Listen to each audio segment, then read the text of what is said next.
अस्सलाम वालेकुम नाजरीन। ड्रामा सीरियल इक़्तिदार की नेक्स्ट एपिसोड में आप देखेंगे अमल जिसकी शादी तो हो गई और इधर अब इलेक्शन की गर्मा गर्मी है।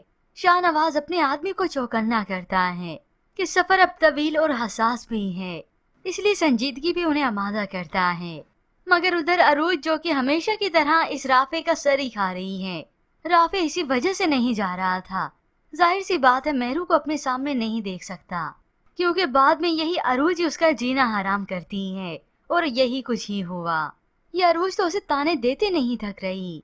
राफे तुम्हें तो अपनी पुरानी मोहब्बत याद आ गई होगी ना। यूं राफे मजबूर हो गया खामोश होने पर। और इधर शाहनवाज की सियासी तकरीब जारी है, जलसे हो रहे हैं। और उधर अमल जो कि खुश है अपनी नई जिंदगी में अपने शोहर के साथ, मगर दिमाग से शाहनवाज और मेहरू को बर्बाद करने की प्लानिंग फिर भी नहीं गई। और अब वो समन शाह के खिलाफ इलेक्शन लड़ना चाहती है। शाहनवाज को मालूम हुआ तो उसे दो टोक पूछ लेता है कि वो साबित क्या करना चाहती है। और यूं ही देखते देखते फिर हकीकत से पर्दाफाश होगा कि यही बाप बेटी थी जिन्होंने जैन को मरवा दिया, सिर्फ अपना बदला लेने के लिए, क्योंकि हकीकत अब ज्यादा देर छुपेगी नहीं।